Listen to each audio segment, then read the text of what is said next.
Hello ladies and gentlemen, welcome back to the Colchester Kriegsspiel with me, Dave Pumphouse. We've just gone past 11:10.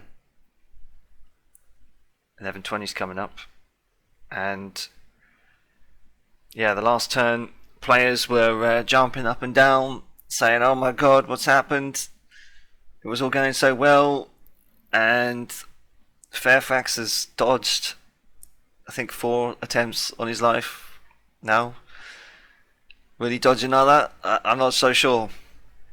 But we're going to throw another spanner in the works because Gourdon has decided to travel west, which means this eastern battery here is going to spot him. Now, the spanner in the works that we're going to throw at him is these guys are from Suffolk. And I'm thinking, what is the Suffolk flag? Well, it turns out that the Suffolk flag is none other than a blue field with a golden crown and a couple of arrows.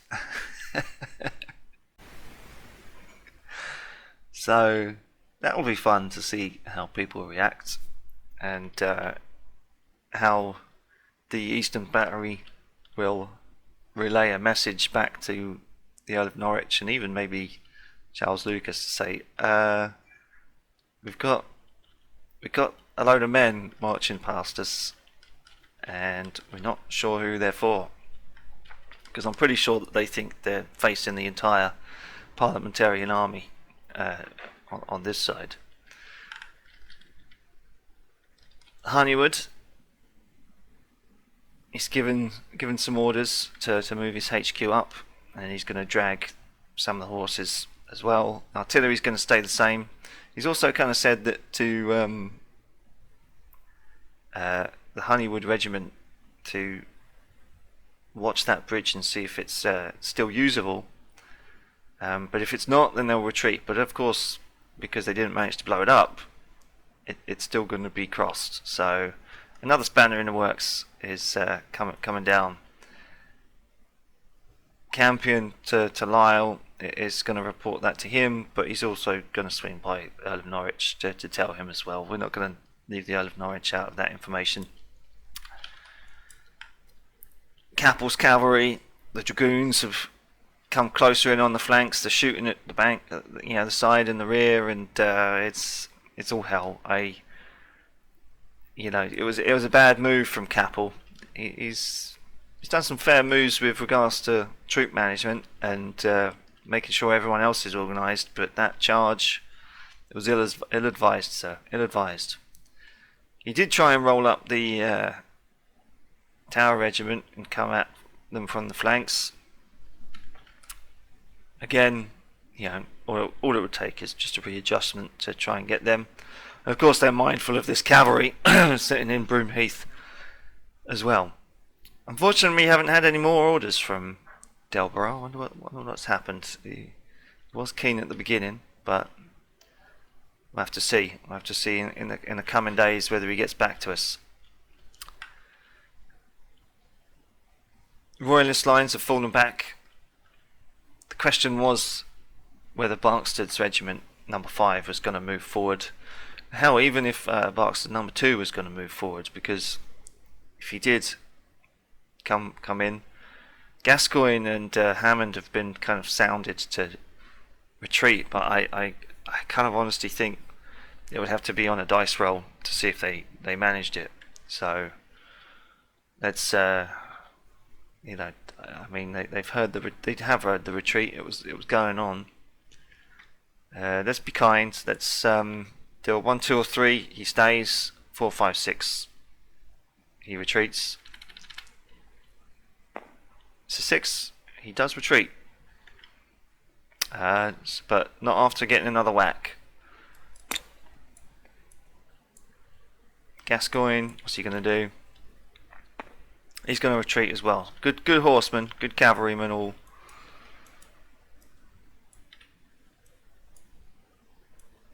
So they'll do that. Goring's going to stay how he is. He's going to battle on, and we'll see how it goes. We're going to try and keep this one a short one. So that's all, and we'll be back in one moment for the rolls, which is actually this is now what we're talking about. Right, okay, so we need 2 shots from the dragoons into the side, and that is dreadfully close range. I mean, yeah, it's close to effective range. A 1, so that's a whiff probably, and a 3. Arguably not a too terrible result for the Royalists there. I was worried that they were going to get high numbers, but I mean, it makes sense because there's only 50 and 100 on each side. So they're not going to do crazy damage. So the pikes, 4, 1, 3, so that becomes a 4, that becomes a 2, that becomes a 5. The cavalry, doing it at the halt now. 3, 4, and a 6. They're fighting well. So that becomes a 4, that becomes a 5, and that is, you know, a 6 with a little bit of extra damage. The artillery, I'm going to say it. Is that about right? No, it's just short. So that's 250. We'll say about 270 for that artillery onto bowmen. Tower regiment. Still going to shoot. Tower regiment is going to fire on Tuke, and Tower regiment number 1 is going to go for Chester. So we'll do Chester and Tower regiment first. Firing at a range of 120, 180, about 160, 170 maybe. Let's roll them. So that becomes 5, that stays a 4. Okay, you know, solid hits backwards and forwards. But these guys are going to stay at long range each as well. So Tuke. So that's a 6 and a 3. Good shooting, Mr. Tewkesbury. Colonel Bowman is obviously going to follow up with a shot against tower number 2. 5 and a 5. Good shooting back either way. And the tower regiment number 3 and George Lyle's regiment foot is going to shoot as well. 1 and a 2. Yeah, whiffed both of them. So battery number. Did I do the battery? It's going to be at yeah, about 270. So let's fight for effect. It's good effect. A 2. Okay. Right. This is where it all matters. What we're going to do. I'm going to have them fire at extreme range at Colonel Bird's regiment. Barksted number 5. It's a whiff.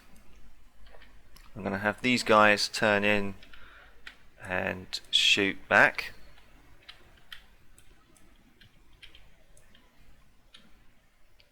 Let's do left and right.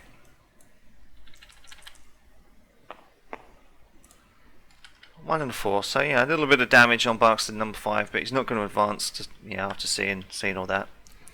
Okay, what we'll do is Ingleby number 2 and Colonel Hammond.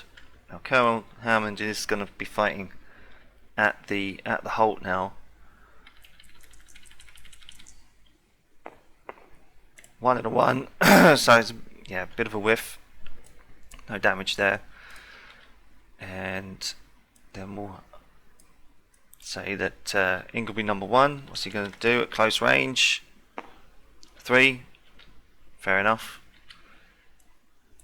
Right, now we'll have Gascoigne and Barksted number 4.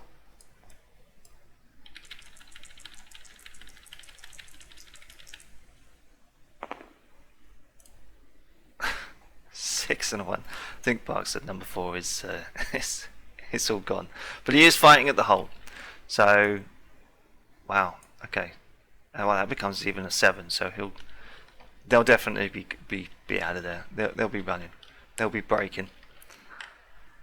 Gascoigne, yes, gets a hit from Parkstead number 1 at the rear.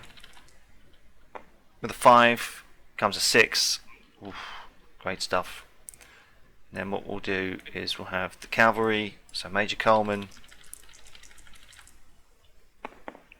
and Goring at the halt, going back with some forwards with a 3 versus a 4. No, so that stays 2. That's a 4.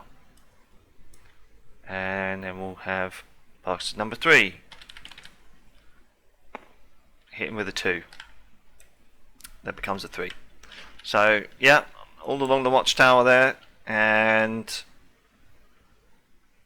good stuff. We're going to probably move Lord Capel down to the line so he can see, and we'll go back and give him all the reports after we come back and tell you how things are going. Obviously, I think Parkstead number 4 is going to break, but yeah, we'll have to see. We always forget. Fairfax.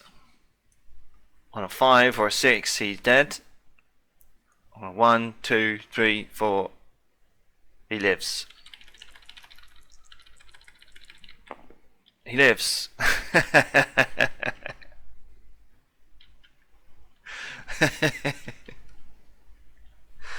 Oh, that's what 4, 5 rolls that you managed to live through. Yeah, Fairfax, you're concussed. I can't have you staying on the line, mate. We'll have to. If you want to see the end of the game, mate, you're gonna have to not lead your men from the front. I think you're risking far too much. Well, but the casualties have been done. Obviously, Capel's cavalry charge has now become disorganised.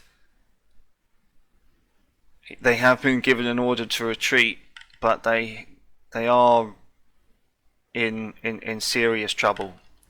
I think, given that Capel's regiment has been given the order to do it, they're going to get the message first, and they're going to give the order to pull out, and they'll probably make it to about there in a scuffle. That's probably where the dragoons got them, we'll say. But the rest of them have been passed the message down the line. They've kind of tried to maybe fall back a bit, but Parliamentarian Pike is relentless and keeps on pushing. You're not going to get out of there in a hurry, out of the rough ground. Sorry to say, Lord Capel, it's going to be tough for you. So there's going to be another round of fighting there, and you're probably going to lose more horse. But good success for Thomas Honeywood there. I mean, some of his troops have taken a little bit of shock from that cavalry, but they'll hold on. The Tower Regiment, obviously shooting back and forwards at long range. The cannon blast made Bowman take a hit there and caused a bit of shock.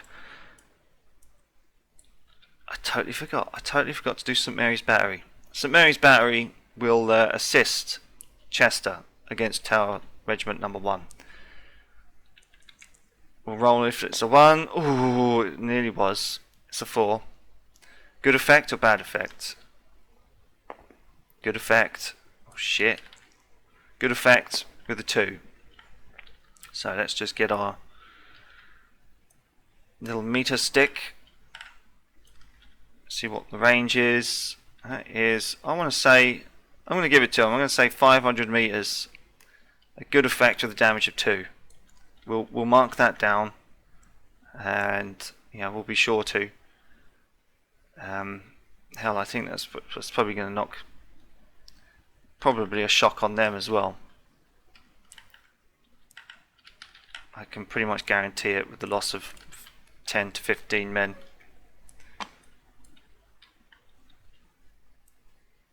Fairfax has survived, but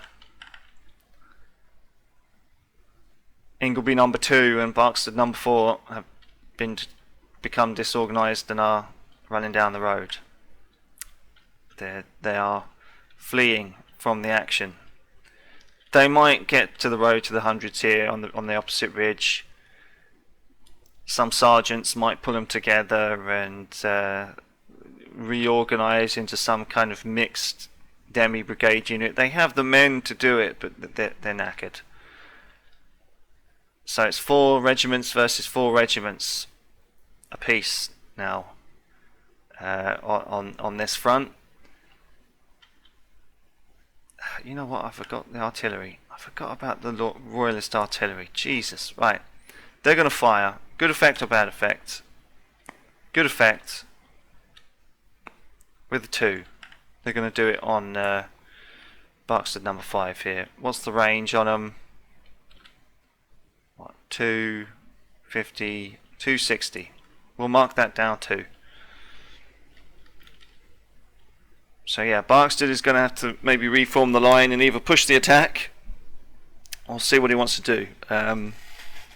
Hammond and Gascoigne have made it out of the melee and the ruckus, but that charge obviously did its job, did what it had to do. Brilliant stuff for them guys. Good order from Charles Lucas, and the little cavalry and infantry skirmish on the sides. There's not really doing too much against Goring, but that's the scores on the draws. Obviously, the volunteer regiments from Charles Lucas are milling around St Mary's now. Yeah, they're sergeants, and yeah, what's left of them are pulling them into gear. We'll take a shock off him. He's just going to mill around there. They'll have to find them, and that's all she wrote. We'll see you in another 10 minutes, and we'll see if Lord Capel takes his order to pull back, or he sees the line starting to buckle a bit on that side. We'll see what happens. See you then, ladies and gents. Take